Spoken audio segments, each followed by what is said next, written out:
Welcome back to That Rugby podcast, hosted by the Rugby Booth. Your boys Luke and Husey back again. Look, you stay alive, Husey. It's incredible to even be sitting in this situation. Staying alive, staying alive. Yeah. Wow. Look, it's not unique for us to say that this has been the most exciting Super Rugby season, and it's also not unique for us to say that this is incredibly important final round where every single game is going to have a consequence on the final outcome of the season. Really. Before we get into next week, though, let's recap this week. Let's start with the Chiefs and Moana Pacifica. Let's start with that because snap back to reality. They had a hell of a win against the Blues. Adi Savier's player of the season. Everyone's feeling good. There's a real chance for Moana Pacifica to cement themselves a place in the finals to basically make it, very difficult for the Blues or the Waratahs to knock them out. And then the Chiefs went psycho on them. It's like, let's go back. It's Moana Pacifica of 3 years ago showing up. Yeah, it was. I want to be kind to Moana Pacifica because I think on that day, what I saw from the Chiefs, they beat anyone in the comp. You know what I mean? Like that wasn't just Moana Pacifica being bad. The Chiefs were absolutely incredible. But saying that, we've talked quite heavily here. It hasn't been a good spanking in this competition, and Chiefs decided to lay one down. And Moana, as we said, who have fought this whole season to kind of show us a different side of Moana, rolled over, and they fairly rolled over pretty easily in the end. So, look, I'm sure you would have sat there and I sat there and we think, this Adi Savia, this lead team, they're not going to get beaten like that again. Look, hey, as I said, snap back to reality. Like that was something else. And again, the lasting effects are lost that, there's two ways this goes as we kind of go into this next week is they muster on that and they live with that loss and that affects them mentally, spiritually, physically, or they overcome and they go, we basically had a week off. We had a week off. It was a bye week. We had a training run. It wasn't a good training run, but it was a training run and we bounced back stronger. So yeah, look, something special. Damien McKenzie, fucking scary. Like, that has lifted the lid on everyone going, look, we don't know where the Chiefs are. Like, they've been bouncing around, having good games, having bad games. That's a stamp. That's a massive stamp because no one's been able to do that to Moana. If there was ever a time to get hot, it's this time of year. It's relieving for me as Waratahs fan because it means we no longer have the most points put up against us in a single game this season. So that's all Moana Pacifica now. We can pass that baton on. But it also makes the goal of the Waratahs achieving a top 6 spot achievable. It's kept the Waratahs alive. So let's now go to the Waratahs and the Force because I'll give you your moment with the Hurricanes, but the Waratahs and the Force. I watched that game and man, what an incredibly entertaining game that was. This was, I think, to be honest, a bigger grudge match than any we've seen this season. Like, I don't think there's been any rivalry the Super Rugby's had in the last few years, to be honest, compared to the game I saw between the Force and Waratahs. That was as close Super Rugby gets to state of origin level biffiness, right? Those teams did not like each other. The Force were not happy about the Waratahs and how they carried themselves and, the fact that a bunch of their players used to play for the Waratahs and everything in between. I don't know what it was, but that was the chippiest Super Rugby game I've seen for a while, and it was bloody entertaining for all around. And I think the ref did a good job of reining it in while not being too heavy-handed with the punishments. To be honest, I think the Waratahs were breathing a sigh of relief. They should have really run away with this game a lot earlier. And I think they'd be disappointed it was as close as it was. But man, what a effort to stave off the Force and to keep themselves alive in Super Rugby. Yeah, how good is extra point? How good is an extra point, extra try? Again, just not ending the game in a draw, throwing it to to the lads to settle it on the field. I love it. And a great finish in the end for your task. Again, as you said, I think half of the players have played it for at least both of the franchises in that game. Some for the Waratahs boy in there. I saw Fergus Lee Warner getting himself in the mix as well, who's a former Force player. So, even if you think about Tizano came up through the Waratahs pathways. He was a Sydney-based player. There's a long list that have kind of come across, and I'm sure that installed some of the hatred as they went into this game. And again, that's what Rugby is about. It's about a fire. You want a bit of passion. Yeah. You want to be able to go out there and win. The Force, their season was done, but they were like, you know what, we can end the Waratah season here. They didn't do it successfully, but yeah, it was a good game and a good matchup. And again, we love to see that on the rugby field.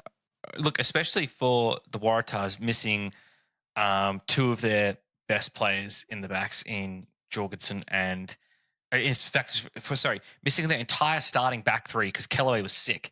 So missing Kellaway, Jorgensen, and Suaalii was a real blow for them.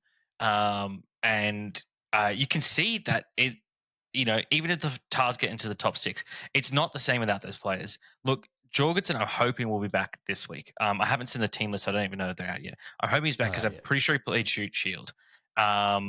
And maybe they don't want to risk him in time for the Lions series, which I understand as well. That's where he needs to be playing. So Lawson Crichton was forced into the 15 jersey and things all over the shop. But it is definitely a lesser Tars side than we saw at the start of the season. The first game of the round, though, the Highlanders came once again heartbreakingly close and just fell short against the Crusaders. I mean, what a game that would have been for the Highlanders to win. Theoretically, give themselves a shot at a finals berth, but it's all by the wayside now, and that's really been the story of the entire season for the Highlanders. I think has been close but no cigar. Yeah, and totally. And you look at it and you go, other than the Blues above them, they have the least, like the best points differential all the way up to 6 when you look at Moana Pacifica. I know Moana Pacifica just got railed, but I look at it and I go, we had that middle patch for the Highlanders where they lost 2 or 3 games by about 20 or 30 points. And every other loss, I'm pretty sure it's like 7 of their 10 losses or 6 of their 10 losses are within 7 points. So you just look at that and you go, you do feel for them. They are better than their 3-10 season. But again, sitting here, we talked about bonus points. They're not a chance to be dead last, an opportunity to ideally not finish dead last. But it is one of those ones for the Highlanders that just slipped through the fingers. Well, it didn't slip through the fingers is the Hurricanes cementing their final berth, beating the Reds. Look, undefeated in Australia. There's no Australian team will want to face us, I can tell you that. And currently, as the standings sit, would be travelling to the Brumbies, which is, we'll do it again. Look, I think we're getting good at the right time of the season as well. I'm still not. I still, other than that Waratahs performance for my Canes, I haven't seen put together performance. I know the Chiefs, there was there as well when we beat the Chiefs. Chiefs didn't have Damien McKenzie. I have to remember that. So I go, look, my Canes are sitting in a good position. They win this week against Moana. We probably settle with 4th. If we don't win, we're looking at probably playing the Crusaders or the Brumbies. Whoever wins that game, we'll get into next week. So I'm like, it's interesting where we go from here. I was impressed enough with the game that we managed to get the win, held on. Cam Murray-Guard, the best number 9 in the world. No one will tell me otherwise. That's all I'll say on that game. I'm not going to say too much, just purely because good game, got the win that we needed. But there's a lot to look ahead. So let's look ahead, Hughesy. Let's look ahead because we could do something incredible. I do want to ask you a question because I saw gripes all over social media with the refereeing in the Reds and Hurricanes game. As a one-eyed Hurricanes fan, I want to get your sense of the game and the refereeing in that because I believe the referee was Paul Williams. It's not the first time his name has cropped up this season with refereeing and poor decision making. It was definitely a forward pass that led to we scored in the game-winning try they're calling with 14 minutes left in the game, I think it was. So I'm like, I don't get that point of view where it's like, I look back and I go, look, I'm sure it was like 14 minutes. Let me make sure. Yeah, 66 minute was when the try was scored. So I go, you've got 14 minutes to fucking win a game. Shut the fuck up, like game-winning try was allowed because of a forward. Yes, totally understand it. I'll put my hand up. I think it was forward and it could have been called back. That's not just, it's the same. There's so many issues I have when people go like this, when it's like, you had 14 minutes to still win the game, you did it. On top of that, if I'm a Reds fan this season, I'm starting to question a lot of shit that's going on because they've had the hard ride with the green in more games than not, and I will say that. I will openly say that I felt like we had the ride with the green on our side. Again, the Reds had opportunities to win this game. Were they hard done by? Yes. Do they have a right to feel hard done by? Yes. I'm not going to sit here and sit in my seat in my kingdom and go like we deserved everything that we got. But again, a referee is only part of the game, and you've got to win the referee. You've got to win the game without the referee affecting it. They had opportunities. I think I'm never going to come in here on these podcasts and even after a game with a referee that cost maybe the Hurricanes the game and be like, we lost because of the referee. There's just too many to do that. There's too many points in the game that you could have also changed that to have an effect at that level of refereeing. Yes, you can be hard done by the ref and you can have some calls that you don't agree with, but in the end, rugby is an interpretation game. And to me, that's where I look at it and I go, there was enough interpretations there that you can put Williams here, maybe the wrong decision, but that's up to his interpretation at the time. You don't see his angles. You don't get the same angles. This is what rugby's about. We have to live with the human error in rugby. And I think that's where we have to start to understand, look, referees are going to make mistakes, yes. How you win the game without the referees' mistakes coming into play. It's the same thing that's happened with Northampton and Bordeaux's final over in the Champions Cup. And everyone's like, oh, Northampton were hard done by the referee. It's like, yeah, they may have not won the referee battle, and that can happen in games and you can go against it. But what did they do to stop that referee from doing that? Like, he's obviously seen a picture. He's seen this. I go, did they deserve to win the game elsewhere? Like, were there opportunities? So, I'm not going to get pulled into that conversation too much. I think, yes, the pass was forward, and then it resulted in, it wasn't like a direct pass that resulted in a try, but then we ended up scoring.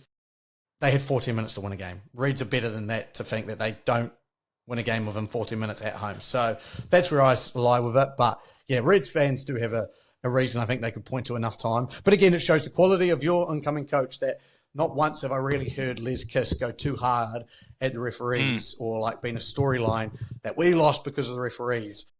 And yet they have probably had the worst rubber the green of Super Rugby teams. Yeah, he's copped it on the chin there.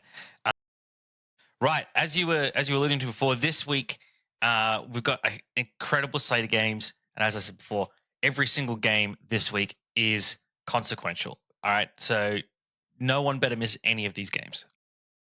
First up, we have the Highlanders and the Chiefs. Highlanders looking to end their season with a win.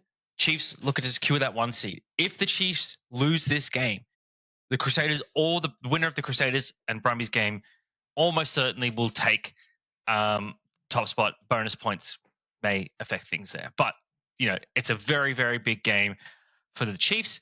For the Highlanders, they just don't want to be bottom. They just don't want to be bottom of the table. Again, not that they were bottom last year, but, they just they want to get off the bottom of the table that they've been on for a lot of this year. Then we have arguably the most important game, arguably in terms of the overall what the outcome of this season is going to be. Brumbies hosting the Crusaders. Big distinction there, hosting the Crusaders. Now, other than your Canes, I'm just looking back here. Has any New Zealand team won in Australia other than your Canes? That is what I'm looking for here. I don't know if they have. I don't know. I think your Hurricanes, your Waratahs. Was that in Sydney? Didn't we? Yeah. No, Sydney. It wasn't Sydney.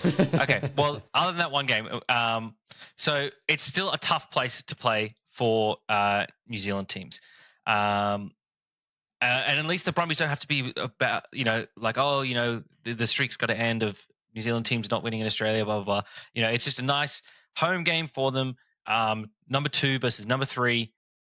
Big finals questions to be answered in that game. Then we've got the battle of the bottom of the top 6 here, the Waratahs and Blues. Win and you're in, basically. Win and you're in, basically. And especially with the points differential situation of Moana Pacifica, although I think it goes off games 1 first, based on what I'm seeing. That is correct. On games 1. on the ladder.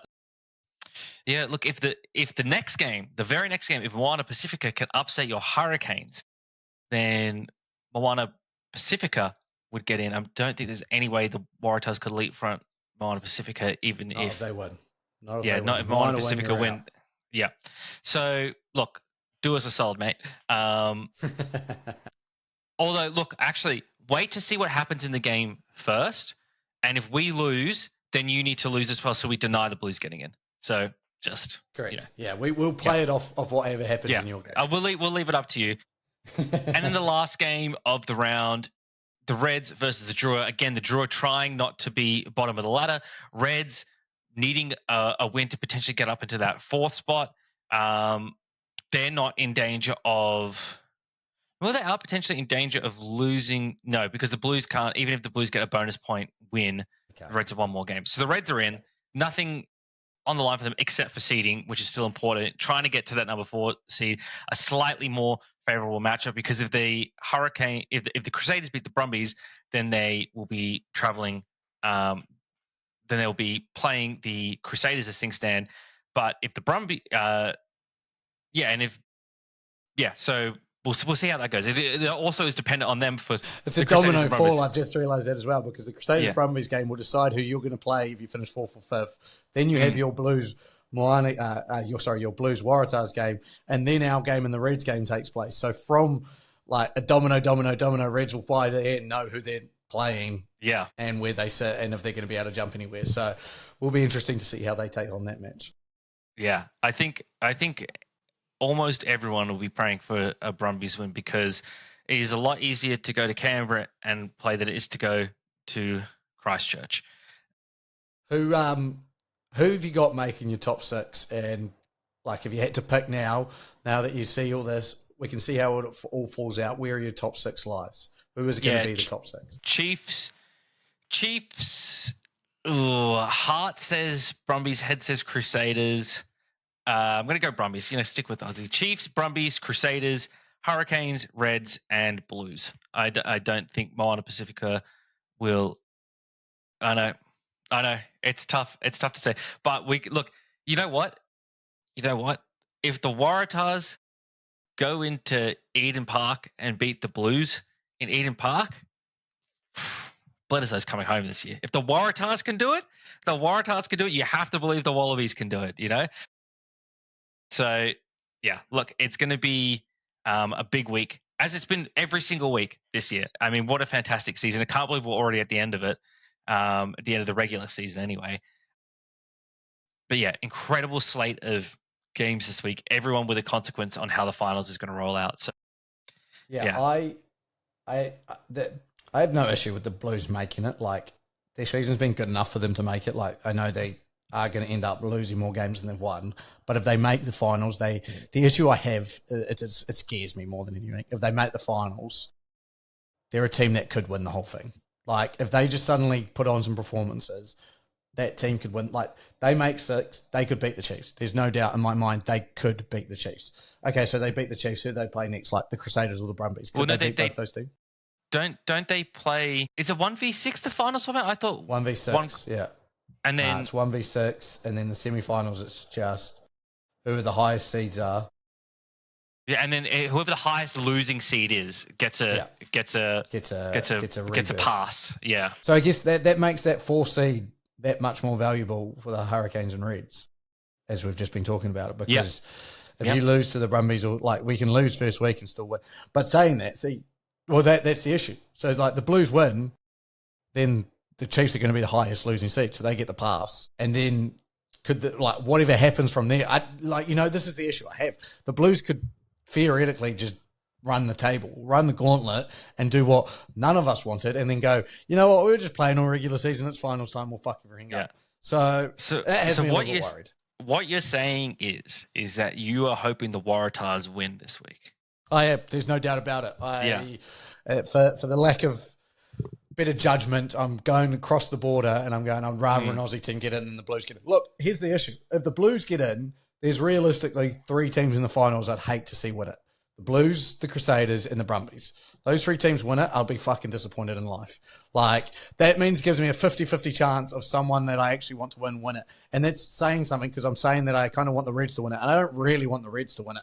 But if they won it, I wouldn't be so annoyed. I wouldn't be annoyed if the Chiefs won it. I would obviously be fucking ecstatic if the Hurricanes won it. So I'm sitting here and going, look, if Moana get themselves in, if the Waratahs get themselves in, it'll be something special if you find a way to win it.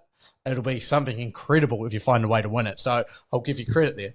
But the Blues make it, I'd just be sick to my stomach if they did go ahead and win it after this diabolical rugby season. Look, mate, I've got a question for you. We're heading into, obviously, push and shove time in Super Rugby. What I'm interested in is the locking position of the Wallabies. So I put out a team list a couple of weeks ago, and a lot of people were on, we don't need Skelton, we've got a good enough locks there. You've got Nick Frost, Darcy Swain, Williams, Salakai Lotu. You've got a number of locks kind of coming through. My issue is always look at positions and where teams are playing. And I love Williams. I love Darcy Swain as well. I think they've been playing really well, but the Force have only won 4 games this year. Let's not hide from that fact either. I go, your Waratahs 6, maybe 7 games won this year. Locks haven't stood out. Hugh Sinclair, I know, has. The Red, Salakai Lotu. So I go, Nick Frost to me is in and out. You're one of your locks. Are you still? Skelton hasn't been in great form for Rochelle like he has been. He's been a man monster for them. Normally hasn't been quite that man monster. So I kind of wonder where your thoughts in the locking position, probably your weakest position, dating back for the last few years. Where are your thoughts? Like, I think Skelton has got the size is something you can't train or teach, and I think that is a unique quality of his. But I also go back to the World Cup in 2023 and even pre the World Cup. What he was able to do in creating turnovers just with that massive frame getting over the ball, I think he's such a dangerous weapon, especially when he's in Wallabies colours. I would be really hesitant about leaving it. I mean, if we're thinking about foreign based players, if we're saying, we don't need to waste a foreign based player slot on Skelton. Who else are you spending it on, right? Who else are you spending it? Because I don't think Koroibete is getting a slot. Like, I think that the Aussie-based wingers are stronger in comparison to Koroibete than the Aussie-based locks are in comparison to Skelton, right? So, like, what I mean is that the gap of skill between Skelton's ceiling of potential compared to the Aussie locks, like he might not be at his peak form now. Maybe he recaptures it by the Lion series. The gap there is larger than the gap between Aussie wingers and Koroibete at his peak, and that's saying something because Koroibete was one of the best players in the world in his prime. But I think the same can be said of Max Jorgensen as well currently, and then whoever that other wing spot is going to be. There's a wealth of talent there. I think one of the other foreign-based players you're looking at bringing in is Samu Kerevi for a big bruising inside center. Because if you look at the centers for the Aussie Super Rugby teams, there isn't like a big bruising inside center. You know what I mean? Like Ikitau, like Pasami's a hunter-killer missile. Like he's there defensively, but he is such a liability in attack that I'm sorry. I've been on this train for a while. I don't want to see him with Wallabies colours again. He's good enough for the Super Rugby level, but he gets isolated too much at the international level. The level of play there is just that too far up that he can't get away with the stuff he gets away with at Super Rugby. The closest we have to a wrecking ball inside centre in Oz Super Rugby is Joey Walton, who shouldn't ever see a Wallabies jersey unless there's some incredible centres medical emergency, like the centres photo shoot for the Wallabies camp, they all get electrocuted by a puddle or something. I have actually really liked how Walton has stepped up the last few weeks. I think he's massively improved, but there's still a difference in skill level between him and your international level centers. But there's not that like big imposing inside center that you'd love to see, and that you especially love to see in a series like the Lions, right? So I think Kerevi gets a slot, and then you're potentially looking at a foreign-based 10 to add some experience. Look, I think that it would not be a waste of a slot to have skeleton there, and then you can have Salakaioto on the bench. Like or Jeremy Williams on the bench, because Jeremy Williams obviously some positional flexibility as well. Like I think we're so lucky that we've got so many options, and this is assuming everyone's healthy as well. We've still got a number of weeks to go, including finals where these players will be playing. That anyone could get injured, anything could happen. Totally. Yeah. It was interesting to see those comments, and I was like, from what I've seen from Skelton in the past, I just think you'd be dumb not to select him. And I understand Swain Williams having good seasons, but I'm like, again, Owen winners in a tough league versus blokes who haven't really won a lot. It's just, to me, going into a British and Irish Lions series where they've picked the best of the best and they've got a big pack, that Scouts made sense. I wanted to quickly touch base on, I've done the same thing with the All Blacks side, and the biggest point of call was actually the back row. Now, my belief with the way Ardie Savea has been playing at 7 is we New Zealanders seem to like to move World Rugby Player of the Years out of their best position. Beauden Barrett. He was 10, twice World Player of the Year. We moved him to 15. That's what it is.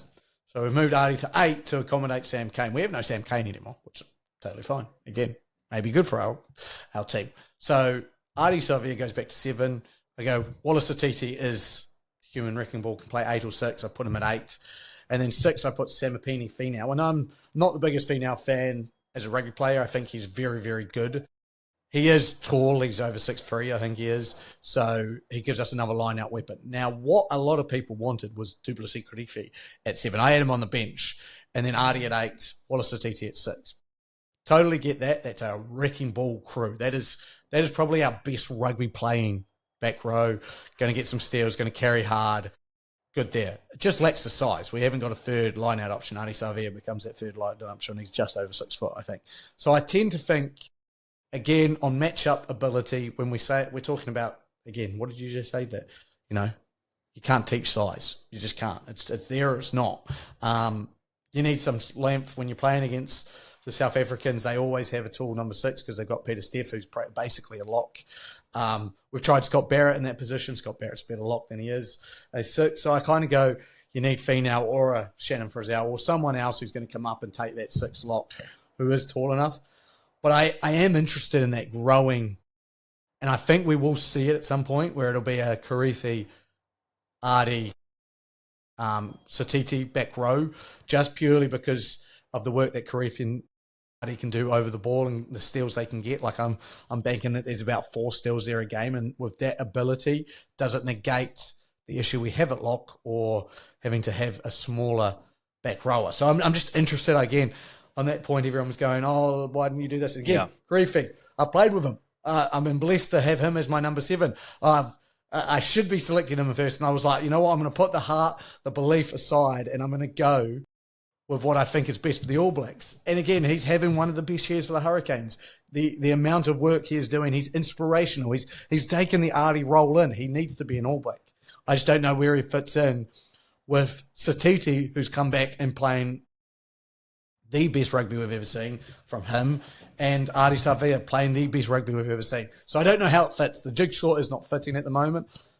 Luckily, I'm not Fraser Robinson who has to make this decision. But will be an interesting talking point as we head into the French series. Last little point, the First Nations and Pacifica XV squad, coaching squad has been announced, which is fully sick because they've fucking named a rip-roaring squad of coaches. So obviously we had Totai Kefu get named as the head coach, but they've just announced as an assistant coach, Glenn Eller, Simon Raiwalu, the former Fijian coach who was unreal at the World Cup, who saw Fiji go through to the finals, Tana Umanga and Sakopi Kepu as their assistant coaches, which is just like that. Having a former Fijian coach, the current Moana Pacifica coach who's coached for the Blues, Kepu who's played at a high level, and Glenn Eller as well, who we all know how incredible he was back in the day.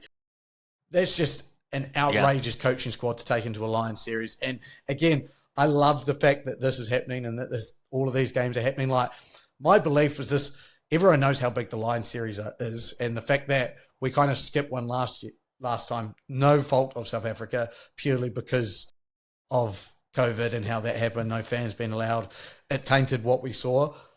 this time they're adding to it. I just think it's going to become spectacle. This absolute spectacle. Yeah, more and more games, more and more opportunities like this. We're seeing the Anzac 15. We're hearing rumours about, Aaron Smith, Michael Hooper, all of those names coming in. I saw that this week. God, you could hear the thump on the wood from me under the desk which went boom straight up. Imagine that. Imagine seeing Aaron Smith, Michael Hooper in the same team. You could get Marika Korobetti in there as well if he's not picked for the Wallabies. There are some names there, none of this nonsense, Giddo law crap applies either. So you can pick them whoever's best, anywhere. Yeah. Adam Coleman just starred for, I know he plays for Tonga actually now, doesn't he, or Samoa or something like that. I'm not sure. But he was. Actually, you've got a shitload that played for Northampton. Luke Kimini just played in the final for Northampton. There's plenty of going around talented Aussies that I'm sure would be interested in this game and getting an opportunity to stick their hand up. So that squad, along with this Pacific Nations squad, are going to be very fucking interesting to see. Speaking of spectacles, I've just seen something pop up here on my feed. You might have seen it as well. But there has been an officially announced Club World Cup Championship to be hosted every 4 years. The first one in 2028 with 8 teams from Europe and South Africa, 7 teams from Super Rugby Pacific, and 1 team from Japan Rugby League 1. Wow. It's going to be awesome. I'm interested in the 7. I'm interested how that aligns because if you think about it, your Waratahs make it, but then it's the 8 from the Champions Cup that make the quarterfinals. And I go, in my opinion, the top 4 should make it from Super Rugby. 7's a lot of teams for an 11-team comp. That's over half of our comp. And I don't know if we're as great as our comp's been. I don't know if our comp's that good yet. I think, again, there's potential for it to grow. We talked about the team in America. There's teams like Argentina, Los Pumas thinking about coming back. I don't know how it all works in, but I'm openly optimistic. I worry that if we send over some teams and finish 7th, say, again, Moana Pacifica could finish 7th this year. Do you think they're ready to play a team like Toulouse? Well, I mean, I guess we'll learn the answer to that age-old question, like how good is Super Rugby compared to URC? I'm personally looking forward to seeing some of these South African v Super Rugby team clashes come back again. It's been too long without giving the South Africans a good thrashing. Yeah. So do you have it how it's working? What did it say again? This 8. So 8 teams from Europe and South Africa. Through it looks like the URC, and via the European Rugby Champions Cup. There we go. So the Champions Cup. So what were the Champions Cup like? I don't even think a SAFA team made the Champions Cup quarterfinals. Let's have a look. Finals Champions in 2024-2025 season. The knockout stage. It doesn't look like there was a single South African team in there. So that I know I saw an article because it's Leinster, Glasgow, Bordeaux, Munster, Toulon, Toulouse, Castres, and Northampton. And I go, someone did say this, that it's going to force South African teams to take this competition seriously because looking at it, did any of them even fucking make it past? Bulls did. Bulls made it into today. I can't even fucking tell. I don't know. No teams really made it that deep into the comp, I believe. Yeah. No South African team.